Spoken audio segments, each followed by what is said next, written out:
In 2024, NASA researcher Rachel Lenz gave the world a flag made from NASA images for Pride Month. On January 20th, 2025, the incoming U.S. administration ordered that Artistic Union of Science and Civil Rights deleted.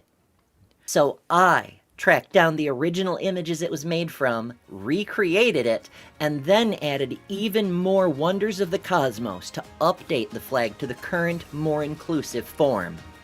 On the anniversary of the inauguration, I released it. And it went viral several times. Now you can get a physical copy of that artwork as a full-sized flag or a large sticker, as well as space artworks of the other Pride flags: lesbian, gay, bisexual, trans, queer, intersex, ace, and new flags being added all the time. Get one for yourself or give them as gifts and celebrate Pride, celebrate science, celebrate resistance, and help support a creator fighting for human rights for all humans. Head to astralpride.com.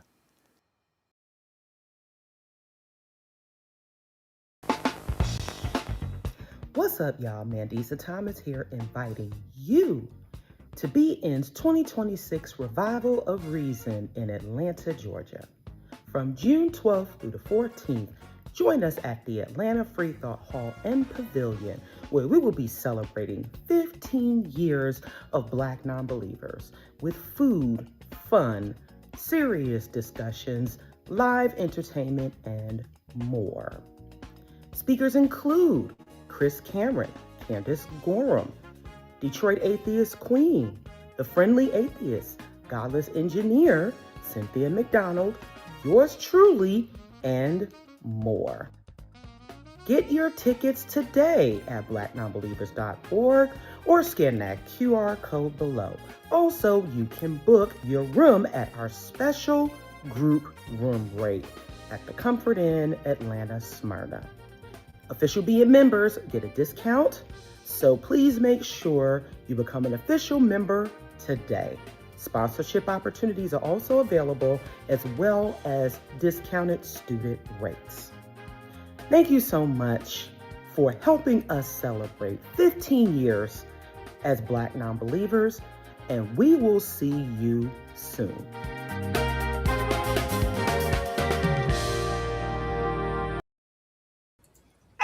Welcome to Freethinkers Fireside, where we put the human and humanness in one cozy chat at a time. My name is Helen, also known as Hellspells. So I did a little bit of shilling. I'm excited that if I have ads, I'm going to let them do the talking for me. But you're also going to go over here, guys, right here. See the QR code? Click it. Click it. Nice. Yeah, that likes it. It likes to be clicked. And then you're going to, and then what you're going to do is either A, you're going to buy your tickets for the Revival of Reason, or B, you're going to donate money, or you're going to do both, or you're going to share the website and all the stuff. So do that. Share the things. Okay, I did some shilling. Get yourself some pride flags. Pride flag is coming up in 2 weeks. Get yourself some flags, and yeah, and I'll show something else at the halfway point. So anyway, Elliot's here. Yay! Hey. Elliot's here. Woo! I'm here. I'm also here to shill stuff, you know. But before I get into that, I wanna make a couple of comments because I think they're really important.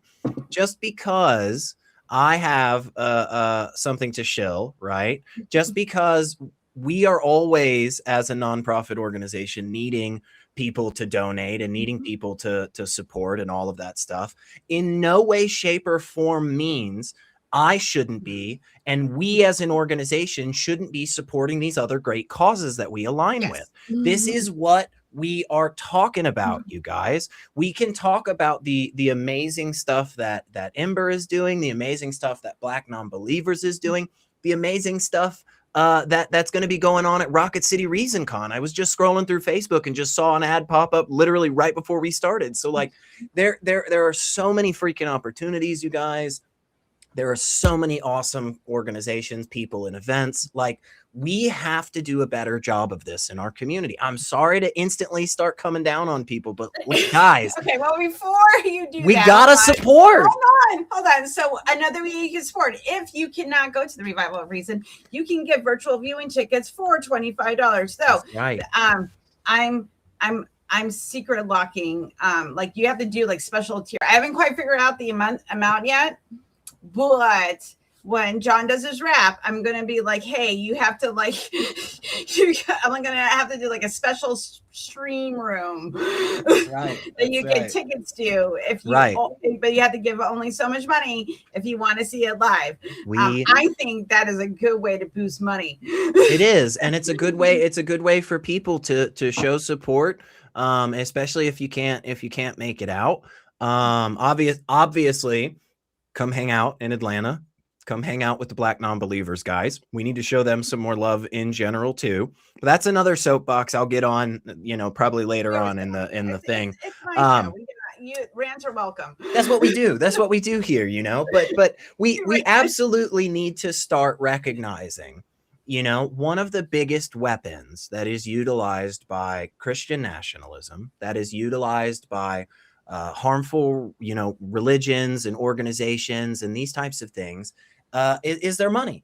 It's their pocketbook, and I don't know if anybody's ever paid attention to my background here, but it's pretty plain. It's not like I've got like millions of dollars in this studio or anything. This is just my closet. You know what I'm saying? Like, mine's my green screen. Right. See, I don't even have a green screen. You see what I'm saying? Like, okay, to be fair, I bought this green screen. It's just like a T-pole that you can move up and down, and a green sheet. And that's all you need. It works, that's all you need, But Scott I'm saying, made me my background, and then I found this fireplace image online, and that was it. And it's great. Yeah, it works. And I pay for my streaming account every month. Right. And that's why I gotta get me pay for my coffee, because so I can have my streaming equipment paid for. Yeah, and all I'm saying is, guys, right in line with that, we have to start putting our money where our mouths are. I mean, plain and simple. If you want to see more, more hatred and bigotry and laws being passed that are criminalizing people and all that stuff, then fine. Don't support the Black non-believers. Don't support RFR. Don't support freedom from religion. Don't support the humanists. Don't support American atheists. Like, fine. If that's the world you want to live in, then fine. Then we don't have anything to disagree on here, other than just your whole basic like morality, and outlook, right? Which is a whole nother discussion. Yeah, I'm saying to our people, like, guys, look. I'm serious, put down a coffee, put down a night out, whatever it is. Send $5. You got $5 in 12 months. You got $5. Send $5. Like, it's because they're programmed to do $4 a month to recovering from religion every month, because I keep forgetting to I'm like, oh yeah, that's and right. I wasn't working. I was still sending $4 because I was like, oh, I would have to go cancel that. That's too much work. Yeah. I mean, obviously, take care of yourself and make sure you're good first. $4, and then and that's why people, or you send like the super chats, or you share links. Mm-hmm. Like, I keep telling people, like, even if you can't donate, you can share links on your socials, and someone or they may know someone that will, and they'll share it as well. And then that organization maybe got $100 that you didn't know about, because they'll go, oh, so-and-so cares about this org. I care about this person, and they might just like, hey, you know what? I got a little bit extra money this month. I feel like doing some good, and so-and-so cares about this org. I will donate. Yeah. Heck yeah, absolutely. And that's what we need to do. That's what we need to do, guys. We need to get out there, and we need to, that is a good question. For my friend Kyle, we need to support. Who does astrophotography, you should go to check his stuff out. Cousin Kyle on TikTok. He has hit over 1 million subscribers, so everybody applaud. Yay, that's awesome. He deserves everyone. Awesome photography. I have some stuff hanging in my house, and I have other ones I'm still trying to figure out what I'm gonna put up. So, but please go support. So that's one way you can support people. But how do we start local in reference to building real community? How do we do that? Since you started your own local org. Mhm. So I think that is the perfect question for you. Yeah, it is. It's a fascinating question. And there's a lot of different angles to it. You know, one of the first things I'll say is you need people around you. You absolutely cannot do it alone. It is absolutely not a solo venture. You have to have a group of dedicated people to come in and be there to work, you know, on the stuff. You also have to put in some time and some money. Let's just be real about it. You know, you have to stay up late if you have to stay up late. And you have to excuse himself. Oh, Dave, excuse you. Excuse you. Okay, thank you. No, but you absolutely have to have a great group of people around you, and you have to put in some work. The biggest thing I can say about what to do in terms of building real community, I know it's going to sound kind of dumb and kind of simple, but it really is the thing that we all forget a lot of the times, is you actually have to build real connections. That is a massive part of this. Like, you can't just put on a production for people once a month and then expect that to be it. You need to go to each other's houses. You need to invest yourselves in people's lives. One of the great things that one of our local groups does, they've just started, you know, over the last couple of months, and have really been trying to work it out, is this idea of a reciprocity ring, where basically people can post up some needs, or people can post up some things that they have to offer, and you can make connections that way, and you can find somebody. So somebody needs maybe a ride to the grocery store, you know, every other week or whatever. It was 1 million likes. I thought it was a sub. I'm sorry. Well, still it's impressive. It's amazing. It's amazing. I get said if I get 15 likes on a video, and I'm like, oh yay, people right. Anything double digits is great. I'm double digits. I'm like, I'm ready to cream over. I'm like, woo, double digits, baby. Yeah. But yeah, we need to actually spend time with each other in a way where I invited Elliot to my house. I'm gonna have to come down, and we'll do the Florida thing. Yes, we will. Okay. But I know Kelly King's out there, so she's been bugging me to get up to Detroit, and I it's on camera now. I've said that I will get up to Detroit at some point. So this is how you do it, guys. If you want people to, you volunteer them to do things. Yeah. And you do it through peer pressure.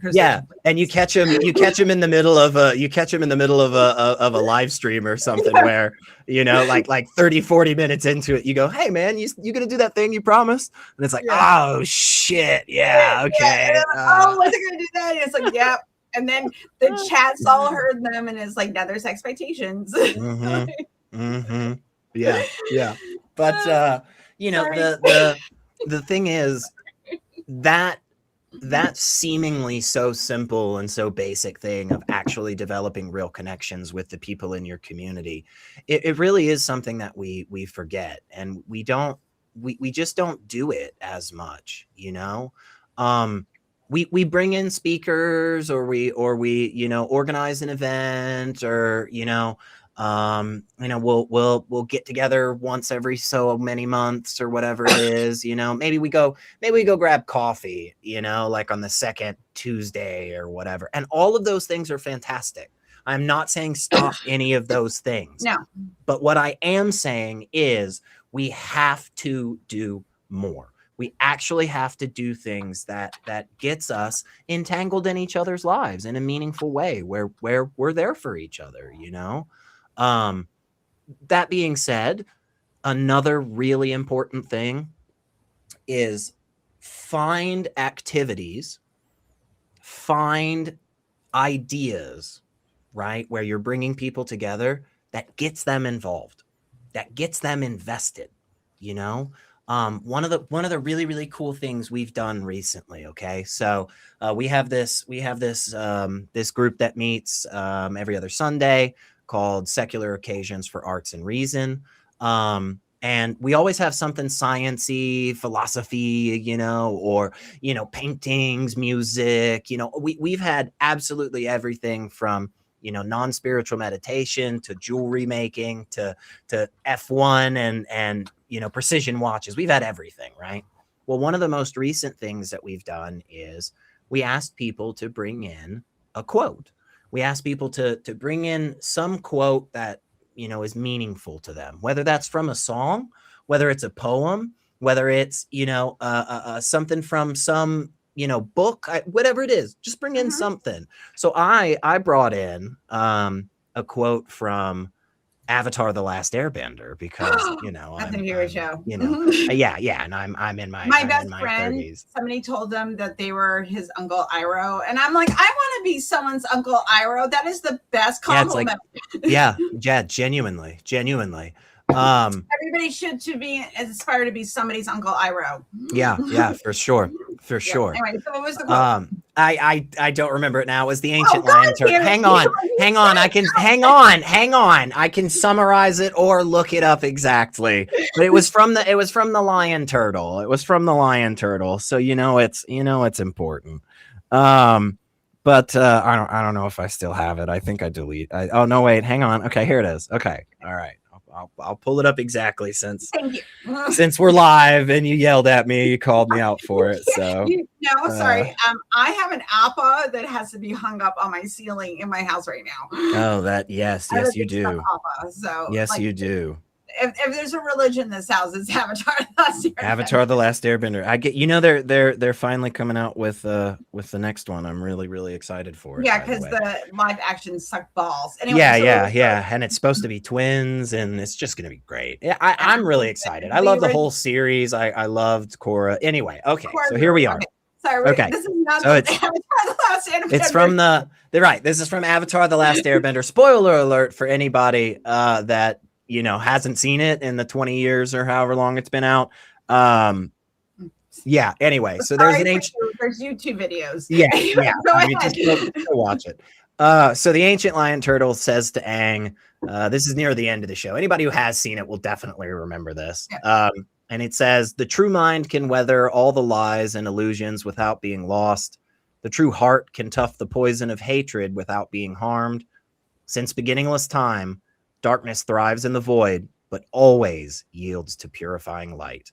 And, I think there's a lot in that is really good. And a lot of that language specifically, by the way, we didn't talk about this at the meeting, but just for your audience here, a lot of that language that is used is often co-opted by the religious and by the spiritual and the supernaturally type of people and stuff, and they don't have a monopoly on that. And we shouldn't allow them to, awe and wonder and beauty and reverence. These types of things are available to us as second.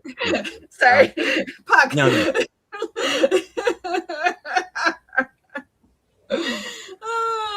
Yeah, you should, Puck. Yeah. Joke.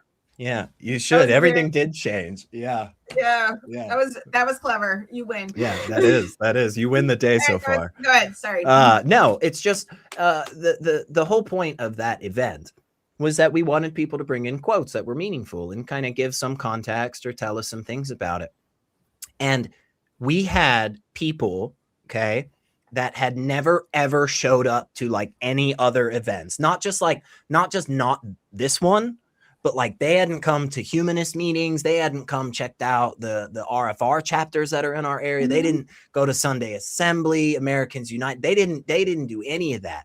They showed up at this one and they were like, oh yeah, sorry, we didn't know to bring a quote. And I'm like, hey, no worries. If you want to find one, great, awesome, jump in. If not, no worries, but they did. They jumped in. And had quotes, and they both had things. We had people that had showed up to their first event last time and they came back, and every single person that was there had something that they wanted to present, and there was all kinds of things. One person read something from their sister. Their sister had been diagnosed, with some cancer a handful of years back. They had made this post online that just basically said, like, right now I'm just trying to take it one day at a time, and I just hope, I'll be there for these big milestones or whatever. And one of those milestones that they had mentioned was their kid, graduating, and their kid just graduated. So like it's powerful, it hits us. But everybody jumped in, and those are the types of activities that are going to get people coming back, that are going to get people telling friends, right? So if you can find a way, this is all, I know the question was asked like 20 minutes ago, and we're not even sure what I'm talking about anymore, but the question was about how do you build real community? And that's one of the best ways, is finding activities and events that get people to buy in, right? And something like that is an example. There are thousands and thousands of other examples, though, so that's not the only one. Can I share with you my quote? Of course. It's by Viktor Frankl, which is the last of the human freedoms. Oh, stupid ad. Sorry, let me move that. Sorry. William Frankl. If you don't know who William Frankl is, he was a Holocaust survivor, and he wrote. He eventually became a social psychologist, and he wrote Man's Search for Meaning, which is a book that I think everybody should read. And this is one of my favorite quotes: "The last of the human freedoms, to choose one's attitude in any given set of circumstances, to choose one's own way. And there will always be choices to make. Every day, every hour, offered the opportunity to make a decision which determine whether you would or you would not submit to those powers which threaten to rob you of your very self, your inner freedom, which determine whether or not you become the plaything to circumstance, renouncing freedom and dignity." Yeah, for sure. For sure. Because he wrote about like the people that tended to survive the Holocaust were the people that worked together. They still would, they're starving, and they would still break off a tiny piece of food to somebody else. They would feed themselves, but they would also help each other, protect each other, stand up for someone that was weaker than them, even if it knew that they would get killed. That's because it was all about attitude. Like, I'm not going to let you rob me of my humanity. Exactly. And that's the difference. Exactly. And that's what, not everybody here, not everybody watching, not everybody in our community is, a humanist necessarily. Right. I really do. I take the stance that I think we should be. I really do. I really do think there's great value in that mindset. And humanism isn't exclusive to religious or non-religious, right? It isn't exclusive to anything, really, any continent or anything. It's just about people, everywhere. If you want to take that a step further and include other, conscious creatures, I also agree with that. I think that's very valuable. But you still have humanism, as a main part of your mindset and your morality and such. I think that is something we should always try to remember is, in every scenario, we do. I don't believe in free will, guys. I'll just rip that band off. But we always have the choices. The choices are out there. They exist. And we should always be trying to make better choices. I know that again, my belief is very much that none of us can choose that or will that for ourselves. But that's a whole nother discussion about that. But okay, so like let me get into like some psychology here, okay? Because to change your brain is habit. Like exactly. So if it's a habitual thing where you want to help people, it just becomes a part of your biology because you trained your brain for that reward system. Correct. So is it free will? It is when you're first deciding, like, I want to help people, but then you eventually realize that this has become a part of you, like your morality you got from somewhere. Yeah. And then the fact that like it was your society or your family or someone being nice to a cat one time, I don't know. You reinforce that and it just becomes a belief, but a belief that does a benefit to all humanity. If you just sit there and go like, well, and these particular people get certain things and these particular people get certain things, and it's just like, no, that's not great. Like, I still get mad. I'm sorry, atheist space online. I still get mad that you're yelling at people. Like, I understand if someone's being an absolute like bigoted, like butthead jerk, like, yes, yell at them, shame them. But like, you're gonna shame them for like, we are in the point right now. I'm like, please stop debating philosophy. Please just make sure everybody has food and safety. How about we do that? Maybe stop war crimes. Do that. But it starts though by doing what you're doing. Start small and then expand. It will expand outward. Yeah, I think that's a huge part of it, and I totally agree about the habitual nature of beliefs and stuff, you know. And I see Puck teasing saying somebody clip that though, where I said I don't believe in free will, followed immediately by we all have choices. I mean free will in the grand sense. And by choices, I mean in the local sense. There are probably people out there that'll just be like, "What does that mean?" And I'm just not going to explain it further. I'm just going to move on, because whether or not we have free will, right? Whether we can prove that, whether we whatever it is, we do know certain things. You know, we do have good, reliable data. One of which being what you're talking about in the sense of neurology and psychology and such, right? Like, I am not any of those. I'm no doctor. I'm no specialist. I got nothing. I've just done enough therapy and enough free time studying that I can talk about it with confidence. But I will always bring sources. Yeah, I got the only thing I got on my wall is I will go get you some peer review papers. Like, I'm gonna spout. Also, if I'm wrong, correct me. I have no problem with that. Yeah. And all I'm saying is I definitely know there is enough information out there to understand that whether or not we have free will doesn't matter in the sense of why we should do good things.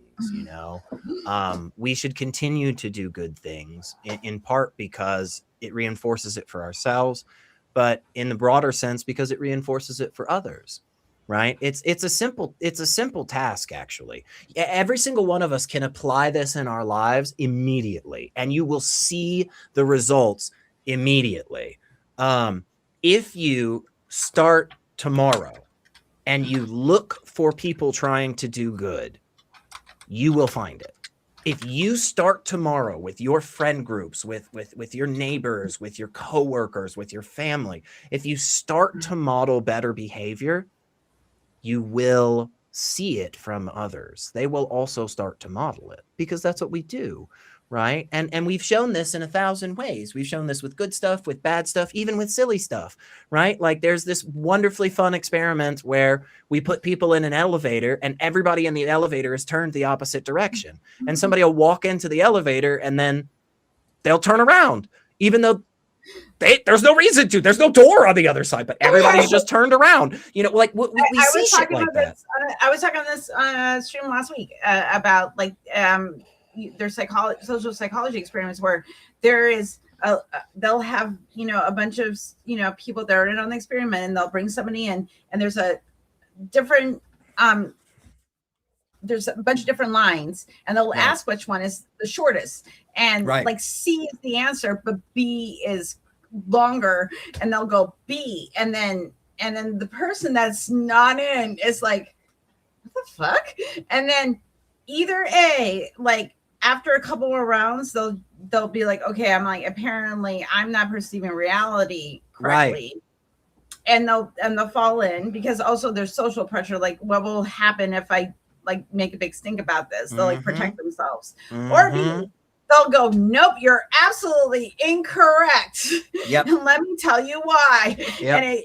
But like there is that social pressure. Like I tend to be a fawner when if we're talking about freeze, fawn, fight, or flight, faint. Flight. Yes. So like I'm a fawner.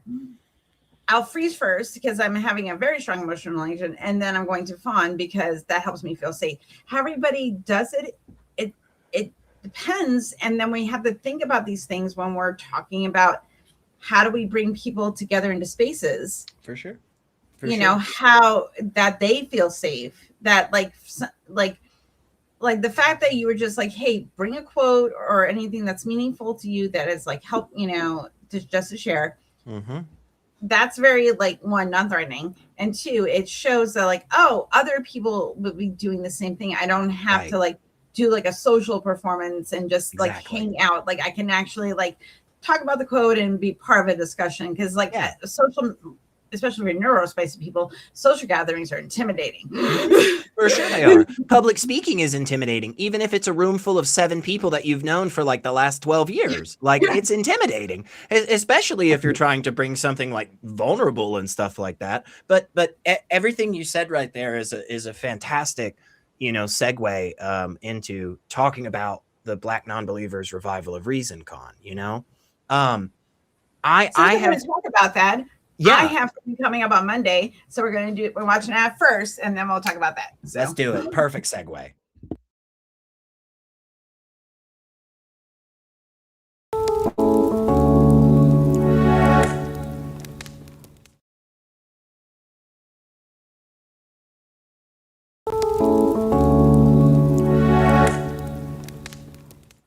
I have the wrong file. Hold on 1 second. That was the sample. That was the sample, guys. Still looks great. Hold on. Let me pull up the right video. Hey, so I'm gonna go. You're gonna talk for a second. Oh, I can do that. That's easy. No, I got it. Talk about what how you got involved with Secular Rising, helping out with the Black non-believers. Yeah. It was a simple. It was very, very simple. A simple choice for us. And the reason that it was so simple is because we absolutely 100% need organizations like Black non-believers, and we need all of the people that do the work for them. Okay. So I have been on this kick for a little bit now. It's not my number one kick, but it's a kick that I haven't been able to get rid of yet. Okay.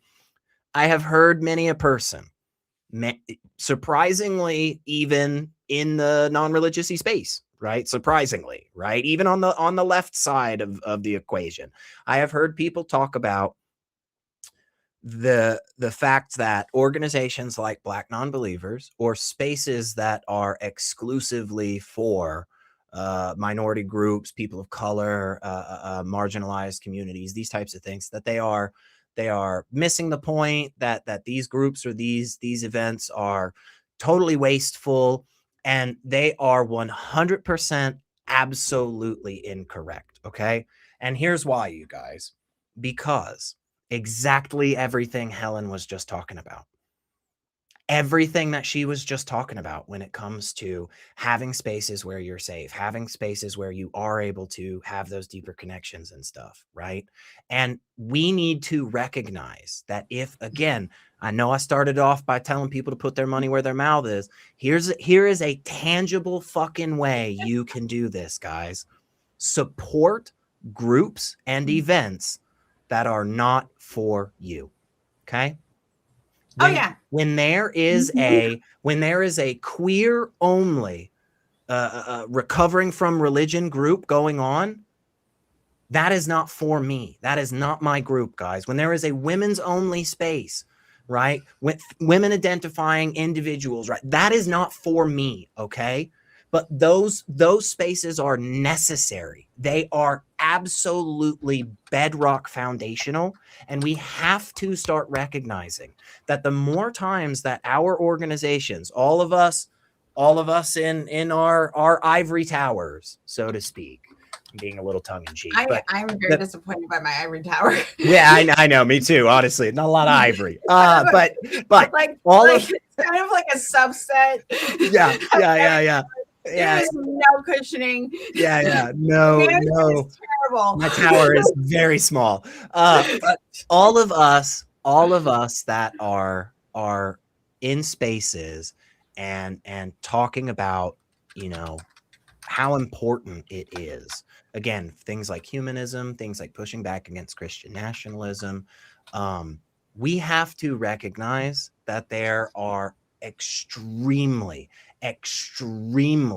valuable conversations, information, and practices right, that have been going on in these communities for generations. And again, it is our job. It is our job to support those and recognize that they are not for us. And when there are opportunities like this beautiful chance right here down in Atlanta coming up, you guys, that is where we show up in force. That is what we need to be doing. That is how we need to be thinking about this. And so for us, it was an extremely easy choice. We absolutely need to be there to support our friends and Black non-believers, and we need to get the word out. We have to start being better connected, you guys. And I don't think we're terrible, by the way. I don't think like the whole scene has just been shit or anything. I don't want to make it sound like that, but I'm just saying we need to invest harder. We need to put the work in. I think that's also too that where people, will say like, well, why are you a white person like volunteering for like a Black organization? It's like, because I care about people. He used to ask me like, hey, you want to help me raise all the money? I was like, I will totally help you raise all the money because I love Mandisa. I've known Cynthia for 5 years. I've known Mandisa for 3 years. Like once you get to know people and find out like how fucking, and Kelly and I became instant friends at Back Cruise last year. So that's how it happens, that you connect with people and all of a sudden you're like, I want the things that you care about, I care about. Absolutely. And that's how you connect. Cause then it doesn't come down to, is this the right person for this job? It comes down to like, do you care? And what are your talents? Yeah. And we don't have to worry so much about it. But the thing is though, everything's fucking weird right now. So, it's like, okay, well, please use your privilege. For sure. And this is how you use your privilege. Right. And the recognition that together, always, we are stronger. Like just plain and simple, guys. If you need it broken down like this, let me break it down for you. Okay. Let me do this. Let me get real cynical about it. Right. Why do you want to partner with and support the Black community? Because it's huge. Because there's a bunch of people in it. And guess what? They have money. There's a whole bunch of Black. Like if you don't know that, like why SR, why would you, white man, why would you, cishet white guy, why are you talking about the foundational need for queer only communities in space? Why would you want to support that? Why would you because there's a lot of them and they have money. Like if we just have to get that cynical about it, then let's just be cynical. Oh my God. I mean, it's that simple, guys. Like if you need it, make capitalism work for you. If you need it, if you need any other argument, if you need any other evidence, if you need anything else, guys, other than just, well, they're people and they also deserve, the same dignity and the same spaces and the same rights as all of us, right? If that isn't good enough for you, let me just give you the facts. And the facts are there's a lot of these wonderful people, and they are ready. They are begging. They have been for decades. They have been begging for more communities to start getting together and partnering and doing the things. And that's what we need to do. That's what we need to do, guys. And again, I'm definitely not here to say we're all doing a shit job.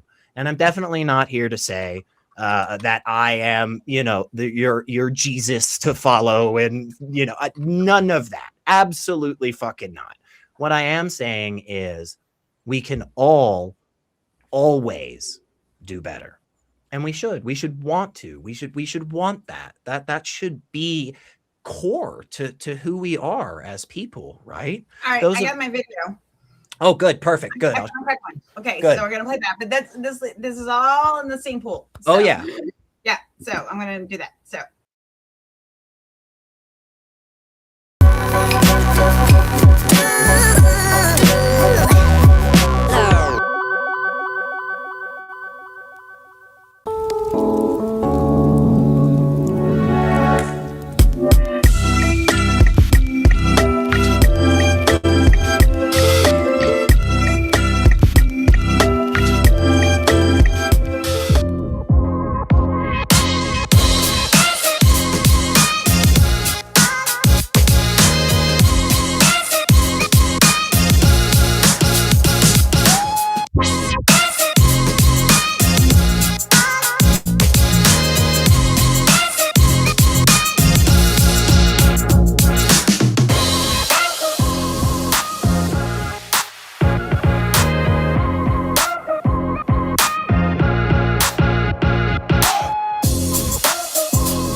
Kelly. Tell me I Yes. got So the moves. That's terrible. That's terrible, Kelly. I can't dance. I can't. Oh, but yeah, fantastic. Definitely show up. that Show was up, done guys. by Jess from How to Rule an Asteroid. So Oh, no way. yeah, she did That's it. Yeah. awesome. So yeah, it was very very affordable, especially if you find someone to split the cost with. But people that care about your cause and what you're doing will give what they can. So and she's wonderful, and she's part of our community. And so, again, make capitalism work for you. Yep. I see Beam Me Up Bob has said go after the pro golfers. Yeah, man. I'm like, guys, talk to everybody. Talk to everybody you know that has Right? money. Like anybody whatsoever. If you can get a pro golfer, you can be like, hey. Yeah. Yeah. We need Get a NASCAR. we need to start calling out our non-religious folks that are in the the media industry and all over the world, man. We've got folks all over making lots of money that don't believe in God and stuff. Let's go. Omens on Amazon. And I don't, if you have not seen season 3 of Good Omens, I'm not going to spoil it, but it got super secular. And I was like, where are these people in Hollywood? Yeah. And I'm not saying this is something that I would do. Oh, they're everywhere. But the thing is, though, is that like if you know someone that's connected to somebody else, influence, you can just be like, hey, and you just drop nuggets. You'd be like, hey, do you think anyone at Universal would be interested in starting a science group? Talk about humanism and science and nerdy stuff, and then you start there, and then all of a sudden you get people with talents. That's right. That's how that's how it works. And money. I'm only I'm in a very weird county where I don't know a lot of people in my county, and again, social interactions are hard. So, but I do a lot of my connection through here. But I'm starting to say somebody asked me for a job interview, what do you want to do? I'm like, eventually I would like to either as a full-time job or at least a side gig, raise money for nonprofits that I care about. And I would get to choose which nonprofit I get to work with. Yeah. Fundraising is super important. Yeah. But get paid for it, not because we all have to eat. And for sure.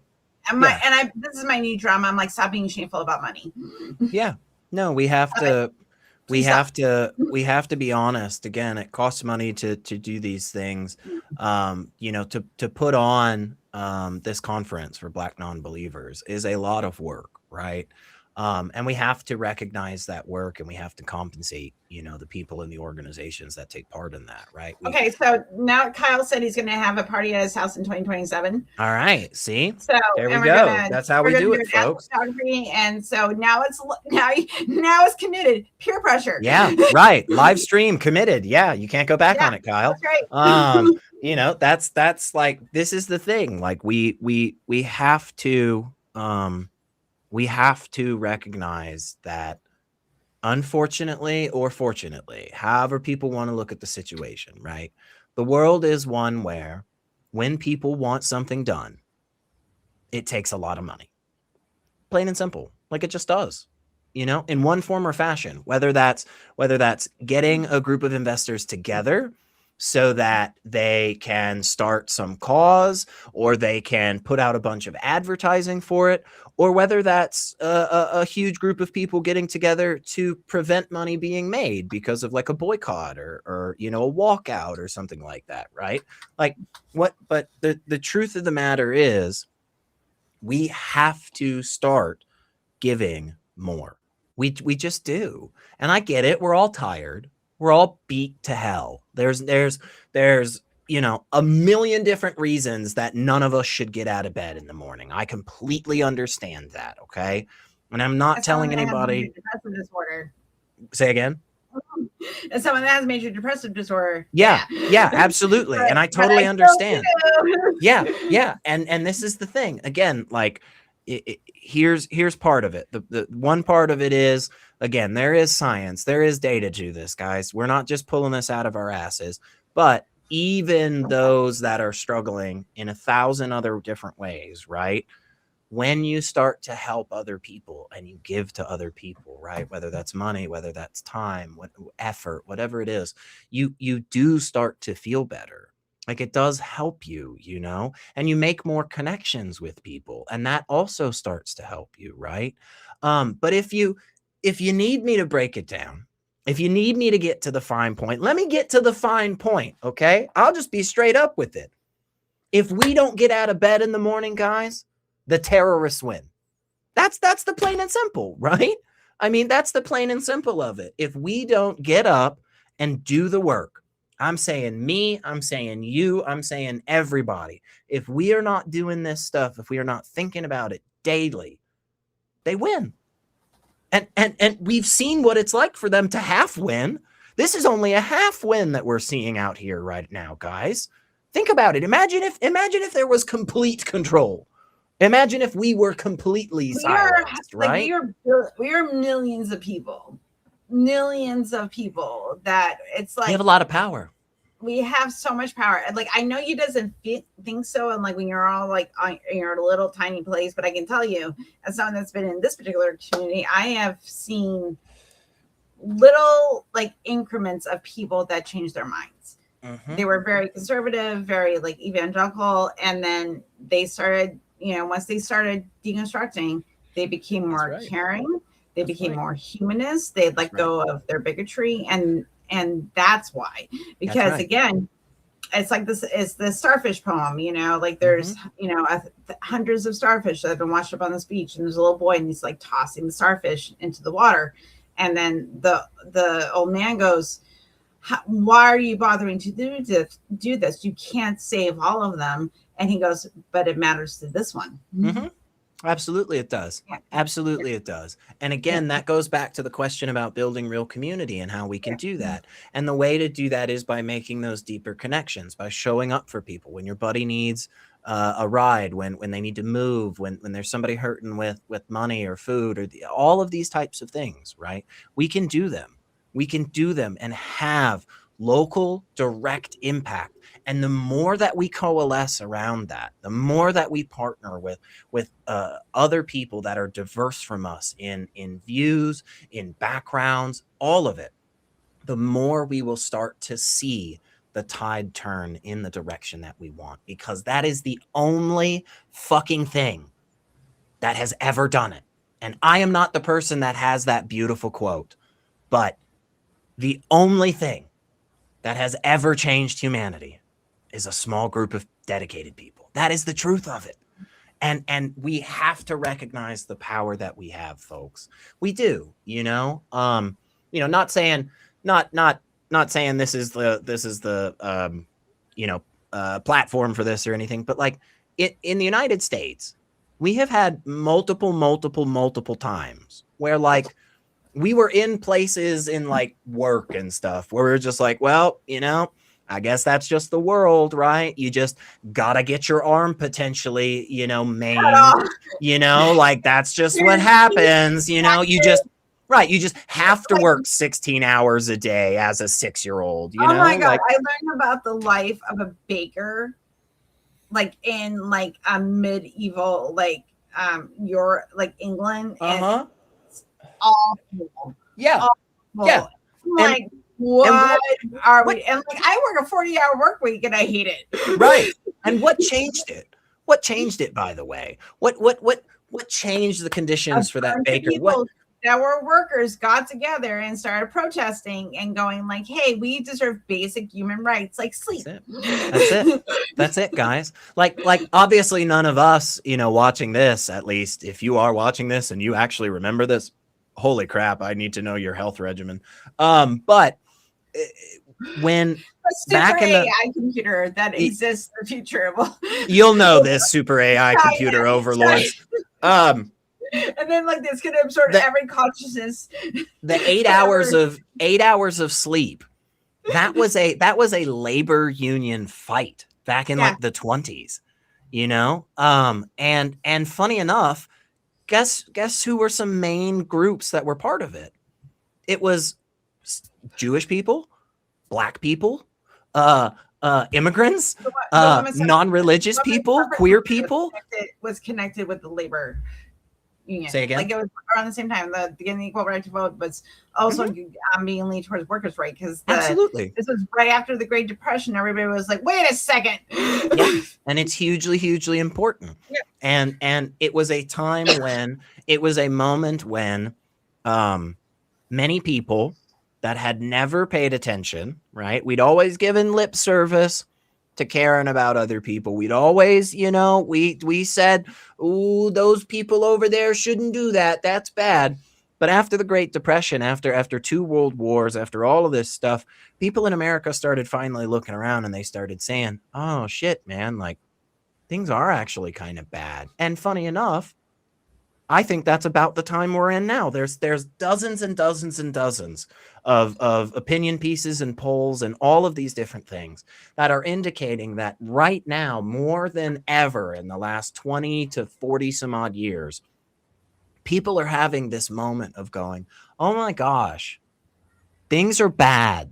And they are in 100 some odd different ways. We could pinpoint any one of them and talk about it for the entire rest of the time. To be fair, so you're on tonight, and we're talking about this. Me and Jason Friedman, he's going to be on tomorrow. We're going to have a bitch fest. Like, good, I love Jason. Like, we're going to talk about he's a great dude, and dealing with despair, and hey, how do we like? We're gonna like, but it's going to be a lot of venting. So if you want to vent and commiserate over like the bullshit that's going on right now, but like just like it's just gonna be a bitch face, please do. But also I'm also, because you need both. You need to be able to be like, these are the positive things to look at, but also I have the right to bitch about shit. 100%. Yeah, I'm not. Like, nobody's going to be 100% like, this is great. Of course. Yeah, and I'm definitely not telling people not to feel dejected. I'm definitely not telling people not to, bitch. I'm none of that whatsoever. What I'm saying is the old improvisational rule. Yes, and. We have to do both. And the reason I say that is because, again, it's the only fucking thing that's ever worked. It's the only fucking thing that's ever worked. Not only do we bitch and do we call out, right, the problems and the institutions that are not serving us, but we also have to start investing and building our own. We have to. We have to start aligning ourselves with causes that clearly have overlap. What in the world, SR, does workers' rights have to do with atheism? What do the rights of women or Black people, what does that have to do with not believing in a God? I'll tell you, a shit ton. It absolutely does. They are intrinsically tied together in ways that we have to recognize are going to continue holding us back if we don't start partnering, if we don't start working with people of color, if we don't start working with queer communities, if we don't start doing stuff like that, right? As a main focus, we are going to see ourselves, our organizations, whatever connections and institutions we've attempted to create, they will crumble, because the history of this world has been those exclusive places, right? Those places that have always pushed people aside for decades and centuries. And one day, eventually, the Catholic Church just comes out with some pronouncement and is like, hey, we're like super sorry to Black people. Like, sorry about that. Don't do shit. Don't do fuck all but say that, right? But the history of our world. Just kind of support the Holocaust. Right. No, they definitely did. The Catholics definitely supported the Holocaust. Yeah. They definitely supported it. Anyway, but that's the thing. Like this is the type of shit. Like when you can't like do this post it's practice is that like you don't come out and say it like you're the church and be like, hey, you know what, like I know we've been saying for centuries that like people with the same genitals can't marry or should be together or whatever, but hey, now we're kind of okay, like we still won't marry you, but we still think you're cool. And I'm like, Right. so you want the money, but you won't do the follow through of having a community within your religion. Is that what Right. you're doing? Right. Oh, Exactly. that's gross. Fuck off. Exactly. You know, Exactly. it's like, and also the childhood sex scandal that I was intimately involved in, because my it was the same diocese that the Spotlight scandal blew up in Boston, Mass. Our diocese was connected with that bishop. Yeah. And my CCD teacher, which I found out this because it happened when I was like in my early 20s. I found out that he unalived himself when those allegations started to surface. And I was like, oh no. Luckily, my parents never left me alone with anyone. So like, I just had the very basic like religious upbringing, like not basic, but not without that trauma, For sure, you know. for sure. But that's the kind of thing that you're like, but also it was I have really great memories, like also growing up in the church. Sure, of course. It's weird, but like, but also I always look back on that and I'm like, well, those are the moments that I always look back on when I think about like what made me a good person. For sure. It's the memories and the people I was with. I just removed all the religious shit. For sure. For sure. And you know, Puck brought up something I think is important. Said that your worst nightmare. Puck says, you know, the big problem is that we have too many walkers that refuse to, you know, work with gum chewers, you know, to stretch that analogy. I do think there is an issue in our space where we refuse to overlap and we refuse to work with and partner with and champion. Yeah, I do think there is that problem. Like, okay, if you want to like, and I have no problem debating philosophy. That's not my issue. But when people are already jumping on somebody because they just hear that they're a Christian and then they don't want to have that, or whatever religion they believe in, and they don't want to have that communication just based on what they believe. Yeah. They've already decided who this person is. For sure. I see this. And like we've been changing that over the past couple of years. Like it's not so much like weird atheist tube that was in the 2010s, you know, but there's some remnants left, and of course there is. Yeah, and I'm just like, this is not how you change minds. Of course there is. I see it in I see it kind of coming at a couple of different communities. I think the one that might be the easiest to make reference to here is the pagans. There you know is a community there is a community out there that absolutely aligns 100% perfectly. I was in that group. Yeah, and there are and to preface, there are bad pagans, there are bad organizations in that space, there are bad ideas, right? There's bad everything, but I see the to go back to Puck's point about the walkers and gum chewers not working together and stuff. I do see a lot of non-religious organizations or folks that are reticent or absolutely just out. I mean, they outright refuse to work with those groups or those people because they still believe in some deity of some kind. By the time you are at pagan, by the time you are at pantheism, by the time you are at these types of levels of thinking, this is your step into atheism. This sure, is like, but this is your little. Yeah, I mean, yeah, oftentimes it is, but even if that is where somebody stays for the entire rest of their lives, those people are so overlapping with us when it comes to all of the things that we think are harmful, right? And all of the things that we think are valuable. And we are just at this point cutting off our nose to spite our face. You know, we have to start recognizing that there can be disagreements on a couple of different things, a couple of different issues, right? We may not. Oh, okay. Hold on a second. Come here. Hi, husband saying hi. Hi, husband. This is gonna be my cameraman at the Revival of Reason. He's gonna so that's my man. So hello. Yeah. Sorry, he brought me a drink, and I had to like, hey. So. It's okay. That's okay. It's just excited. To say that we have to we have to recognize and expand our view of what allies are. We have to recognize that there are so many overlapping issues that all play into similar things, and we just need to partner with each other and work together. You know, we just have Yep. to. So it's a great opportunity this year because there's 1,000 awesome things that you can go do and you can go see. There is all kinds of new events and groups and all kinds of stuff, you know. And yeah, like we're working hard here in Middle Tennessee. We're doing what we can, you know. And yes, we need your money. We need you to donate. We absolutely do. We need money.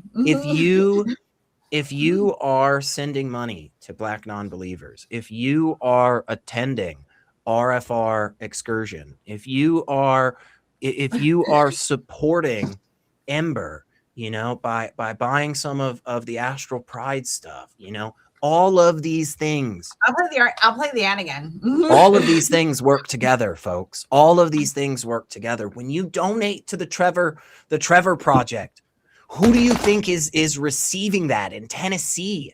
You know, it's non-religious people, right? It's non-religious queer folk that are being thrown out of their houses, and these are our people. And even if they're not non-religious, right?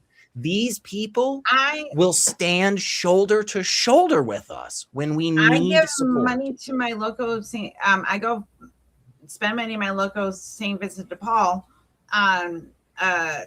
thrift shop and they're Catholic. But the thing is, though, they come back with a receipt. They said, this is what, you know, what your donations and, you know, what the money went for into next month, which was give people not only food and basic needs, but also gives them education on like how to write a resume. How do you look for a job? Absolutely. You know, and absolutely. Like, hey, let me tell you, like people that, you know, giving them life skills and also trying to connect them with community programs for like mental health, addiction, you know, services, which is hard in this county. For sure. But like, it's a Catholic organization. I hate the Catholic Church, but guess what? If these people are doing my values, correct. Why am I saying like, because there's not a lot of atheist organizations, but there's a lot of organizations that go with your values. Yeah. And that's, and if they can produce receipts, that's what you're looking for.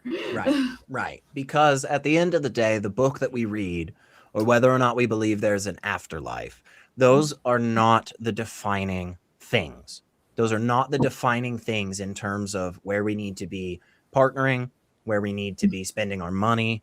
What we need to be paying attention to is the good that is being done, the value systems that cause organizations or peoples to do certain actions in the world around them, right?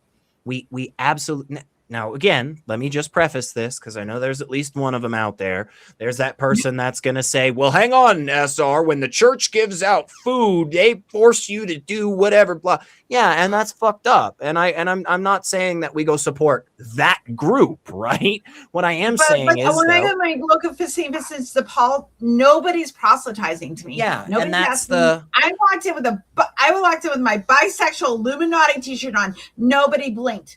Yeah, that's the point. If you are driving by, especially in the South right now, if you are driving by a church with a massive fucking pride flag on the front, those are your people. Find them, partner with them, work with them. Those are people that are, if your local church has redone its sanctuary so as to provide a permanent space for Buddhists to practice their meditation, those are your people. Find them. Mm-hmm. That's what we need to be thinking. That's what we need to be doing, because as we start to see the erosion of those good institutions and those good organizations, just because they don't 100% perfectly align with our beliefs, but like 95% align on our values, guys, we are not in the position to shun those people, to shun those groups. We have to support those systems, and we have to build new institutions. That's the whole thing. And again, it's not crazy. You know, we're not talking about anything that hasn't been done before. We're talking about literally the exact same playbook that has been used for 1,000 years to progress humanity. And what's more interestingly, it's the exact same playbook that the Christian nationalist right have been using. Like, that's what these guys are doing. They've been doing it the whole time. It works. It works. It's successful. You can take away the garbage. You can take away the bullshit. You can take away the harm, and you can make systems that work for people. We just have to put in the effort. We just have to put in the effort, the money, and the time, guys. And that's okay. So, we can start right now. And also too, like, I know it as our nature doom scroll, but like for example, for my ChatGPT, I programmed it that I was like, hey, twice a week, send me new innovations in science that are coming up, and also good things that are happening in in the United States, like private groups that are working towards, like, organizations and humanitarian efforts in a world that's in chaos, because that keeps you balanced. Because if you're just consuming bad, and you're just raging, it's not good, guys. Like, right. And during the Holocaust, there were all these secret underground groups that were getting people out of the concentration camps, that were relocating people, which were donating money, and also afterwards that were trying after, because that was a whole fucking mess, getting people back into society, and trying to help them as best they can. Those people existed. Of course, and that's what gets you through, because there's always someone that's going like, I don't like this, and let me see how I can be like, here. And once again, to beat this point into the ground here, folks, go talk to your queer friends, go talk to queer communities, go spend time with people of color and their communities, because they have been doing this for decades. This model exists, and it is successful. And it was so fucking successful once in this country that the only way motherfuckers could think of to stop it was to literally murder and burn the city down. Yeah. That is it. We can do this, guys. We can absolutely do this. This is 100% within our power, And so once again, hey, maybe you can't make it. Maybe you can't make it down to Atlanta in June. Maybe you can't. Right? I think there was have you watched Andor? No, I've just started like one or two episodes. Okay, it is so good. And there was one of the Lee Skarsgård, the dad of the Skarsgårds. You know what I'm talking about, right? Oh, okay, yeah. Lord Skarsgård was doing this speech about, like, I might not see the manifestation of my dream, but I'm still going to fight for it. Yes. Like, because that's what you do. You're just like, hey, things are really shitty right now, and I really don't want other people to go through this, especially our children. So I'm going to do this thing where I'm going to make it better, even though I might not see it. But the thing is that you do see it. You see it in the simple act of someone saying, hey, thank you for checking in. Thank you for, showing up. That's how you see it. You don't see the selling Skarsgård. Thank you. Yes. Mm-hmm. There you go. And again, I suggest to people very strongly that we should not want to see our goals absolutely completed, because we should always have the goals that progress, that advancing human rights, that decades from now, people will not go through the shit that we're going through. And that in those times that we have no idea what they'll look like. Flying cars, I don't think that's ever going to happen, guys. But if they're flying around in their cars, traffic is bad enough. Do not add air. Right. But 200 years from now, whether we're flying around in cars or whatever the fuck we're doing, there will be new challenges. There will be new rights. There will be new things that we have to recognize and we have to progress on. And so we should always have the desire to work ourselves out of business, right? Our goal should always be something that, hey man, if we're successful, like nobody needs us anymore, because there is so much community for Black non-believers, because there has been so many secular events and activities for people, because nobody needs to recover from religion anymore. That absolutely should be our goal, right? Work ourselves out of business, but we can go further and say, great, once we have moved this boulder up this hill, we've got another boulder and another hill, and we should implement. Yeah. I'm going to tell you, it's going to be like, okay, let's say we get rid of religion. Cool. What people are going to fight over, like, which, like, Marvel or DC? Like, you're going to see, like, people lose their shit online over dumb bullshit. And you're like, and it's just a simple argument. Like, I'm like, okay, listen, are you really mad that you read a comic where, like,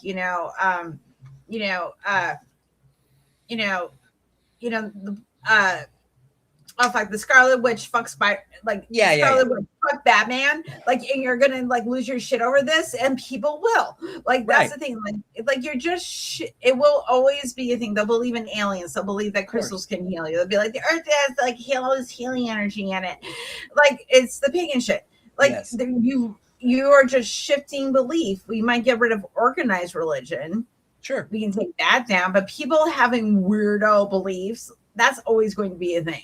Of course. Yeah. And there will always be struggles. I don't know what they are, but if somebody points them out to me and they're like, "Oh, that's ridiculous," I'll at least go, maybe I should examine that. For sure. And there's always new things like that, and there will always be struggles. And we have to recognize that the fight should never come to an end. There should never be an end point in that sense. We fix the one problem and we move on to the next one. That's the way we should be thinking about it, So we work ourselves out of business here and we move on to the next business that we've got. And we should always have business. Scott Dickey's going to Montreal also this week because one of their kids is going to go to school. My mom's from I grew up 4 hours from Montreal, and my mom grew up in Quebec, and 6 hours from Quebec City. And my mom is French Canadian, and I used to go to Canada a lot. And so, and I have a couple of, like, drawings and stuff in my from my childhood were done by, like, street artists. One of my favorite portraits was done by a street artist in Montreal, and it was the one thing I wanted when my dad passed away. But so now I own it. But so, like, I was just having a moment. I'm sorry. But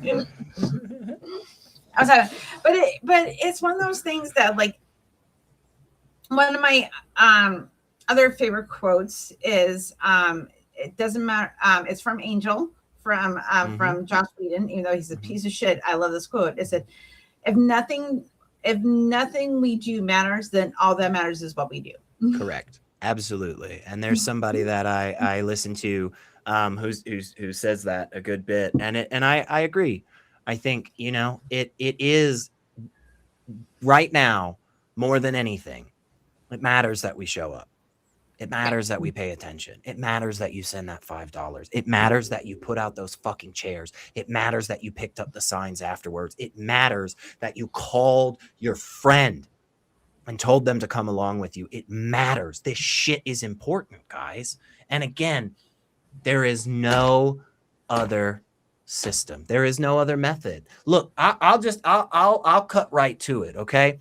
All the scam influencers and all the get rich quick schemes and all of this stuff, y'all. I'll get right to the fucking point. Multi-level marketing. That's right. I'm going to get right to the damn point. The answer is we got to put in the work. How do you want to lose 100 pounds and become, or how do you want to make $1 million at this industry? Or how do you want to, get elected for what? It doesn't matter what the task is. The answer is every day we do a little. Every day we do a little. And we can do that. We can all do that, and we have to, because again, it is in fact the only the only thing that has ever changed our world. And it's the only thing that's going to continue to change our world. We are the ones at the end of the day to steer this ship. Nobody else is going to do it. We all wish that were the case. God, I wish that were the case. I wish every single day, some incredible person or organization or video or idea or event or what one thing is just going to change everything. But it doesn't work like that. It just doesn't. And we just there is no, people are complicated. Of course. You're going to meet people that you think are completely in line with you on like certain topics, and then you find out later, maybe a while later, that they weren't. And that's the hard thing, especially in these spaces, because we care a lot about humanistic values. Yep. We care a lot about skepticism. We care a lot about humanism. We care, like, you know, like, hey, like, don't believe bullshit. Okay, cool. But we get caught up in thinking this person thinks like me, so they must have the exact same values. No, they don't. Correct. And it gets hard because these are people that have left religion and they have a lot of guilt, like, you know, religious guilt and all that stuff inside of them. And you carry that with you. Even though you left religion, you're still looking for a savior. Right. And there is no savior. There's support and kindness, and you find people that are also looking out for your best interest with boundaries. And those are the people you look for. Yep.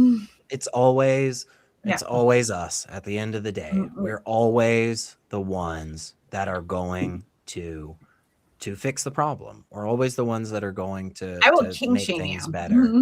Mm-hmm. We are always the ones. Not you. I'm not going to king shame you. No. I know what you're saying. I know what you're saying. I mean, if you want me to king shame you, I will. No. I'm not. But the point of this whole thing, folks, for anybody that's missed it, okay, we absolutely have to do more. We absolutely have to work together. We absolutely have to partner. We have to show up when we need to show up together and stand strong with each other, even if that means supporting causes and supporting organizations that don't align 100% on your beliefs, even if that means supporting events or organizations that are not for you, right? The Spanish language recovering from religion is not for me, okay? But it is necessary. It is fundamental, you guys. We absolutely have to build on the foundations and the communities and the systems that have existed for years in these spaces. And we have to recognize that without this, we're just not we're just not going to do better. I would like to thank the line for helping our Farmers Weekend. It's amazing. Over $115,000. How much did the ACA raise this weekend? I genuinely do not know. I don't have that number, but I was also going to mention that too. There was a lot of fundraising this weekend. Yes. I was like, I was like, oh, I don't have any money. Yes, and we can give 10.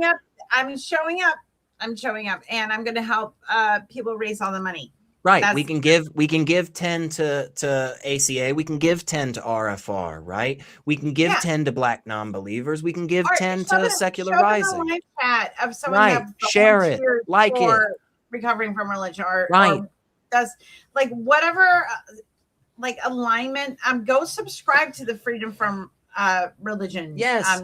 Change because they have some really great talks. Yes. They have some really, really good talks. Same for Black non-believers. Go subscribe to Black non-believers. They have some really great guests. Learn. And also, this is how you learn about people that aren't like you. Yeah. And this is through these different orgs, that's how that's how we have to learn about each other. That you don't, because we tend to see white people right all the time. Yes. And you need to subscribe to those obscure, is Black non-believer. You can listen, I'm gonna be getting my Black non-believers membership while I'm at the Revival of Reason, and I'm going to stream it to show hey, white people, guess what?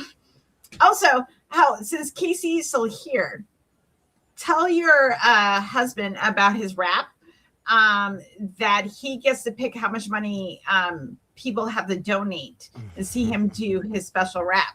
So tell him that. And I did it publicly, so it's peer pressure because there's witnesses. Right.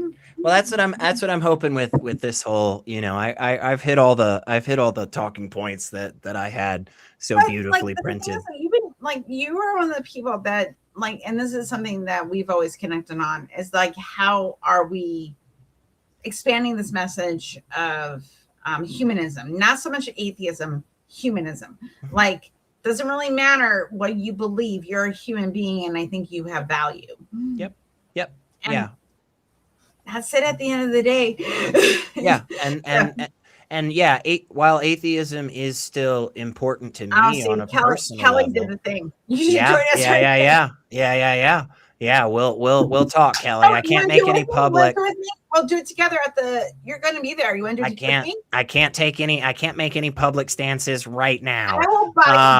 I will buy it for you. I will buy it for you. Hey, if you're offering, I'll always accept that. I'll always, anybody is free to donate money to Black non-believers in my name. Absolutely. Yes, I will take that credit. Yes. So, you can donate. How much is it for a membership? I don't remember. But whatever, again, I don't know. Whatever that amount of money is, I will pay that. There we go, folks. See, one donation at a time. We'll do a fundraiser of like $100 if you get $100. Yes. If you can do $100 when I'm live streaming, we can do it. Gets SR. Well, like $100 SR. We can make it happen. Membership. Yes. We can make it happen, guys. We will do this. And again, I will find a way for people to like emotionally connect them and connect that with their wallet. Yes. We have the facts. We have the data. We have the better narratives.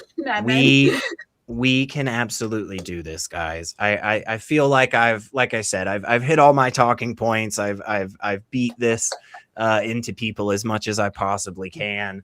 I'm probably gonna go make some food here soon, but guys, show up for Black non-believers. It is just that simple. That is the message. Support, guys. We can fucking do this. We're the only thing that ever has. All right. Show what you have coming up besides the Revival Reason. What is your org doing right now? Oh yeah. Yeah, if you're in the Middle Tennessee area, it's super easy to find us. secularizing.us.org. You can find us on all the social medias. I know a lot of people use like Meetup and stuff. Go check us out on Meetup. Find the different things that we're doing. Next Thursday is our next event we've got coming up, the Conversation Coalition, where we bring people of different faiths and none together to have cordial, challenging, meaningful conversation. And so this. Who do you work with locally? We work with a ton of different groups. We work with the Middle Tennessee Humanists. We work with the RFR chapters. We work with the AU chapter, Americans United for Separation of Church and State. We work with Sunday Assembly Nashville. We work with a bunch of different groups, man. We work with, and I'll tell you this, I'll start throwing this out to you too. We work with Methodists. We work with Unitarians. Y'all, we got Baptists. We got fucking Baptists in Tennessee calling us up to hang out. Yeah, Nashville Stoics is another group. We've got a lot. We've got a lot of stuff. Okay.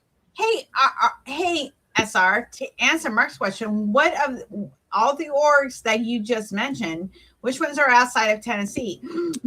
So the humanist group, the American Humanist Association, has a lot of chapters all over. The American Atheists have a lot of chapters all over. Freedom from Religion, Americans United. There are local atheist or non-religious groups pretty much everywhere, especially if you're near a major city. If one doesn't exist, start one. And you don't have to do it alone. Call these other organizations. They have playbooks. They have kits. They have guides. Get into your local other if you're looking for like pride groups, just put in your town. Yeah. Put in pride. Yeah. They're the group. Yeah. They're the group. and if there's not a group, then you should start a group, because there are people in your town that are like, I don't have a place to go. Right. Or you do like a just a Freethinkers atheist group. Don't see one, start one. And you meet at like Barnes and Noble, like, or local coffee shop. Like we've known each other for 5 years now. 5 years, I think. Yeah. So thank you for being like just this wonderful presence in my life that has been like made me a better person. Yes. So thank you. Hey, thank you as well. And yeah, guys, come out and support. There are 1,000 different ways to do it. We just got to put in the effort. We just have to. So. All right. I'm going to play my ads and we're going to go. Bye. Yay.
What's up, y'all? Mandisa Thomas here, inviting you to BN's 2026 Revival of Reason in Atlanta, Georgia.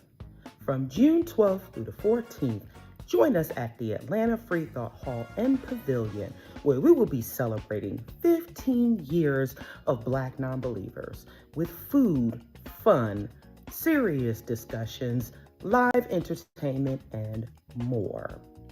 Speakers include Chris Cameron, Candace Gorham, Detroit Atheist Queen, The Friendly Atheist, Godless Engineer, Cynthia McDonald, yours truly, and more. Get your tickets today at blacknonbelievers.org or scan that QR code below. Also, you can book your room at our special group room rate at the Comfort Inn, Atlanta, Smyrna. Official BN members get a discount, so please make sure you become an official member today. Sponsorship opportunities are also available, as well as discounted student rates. Thank you so much for helping us celebrate 15 years as Black non-believers, and we will see you soon.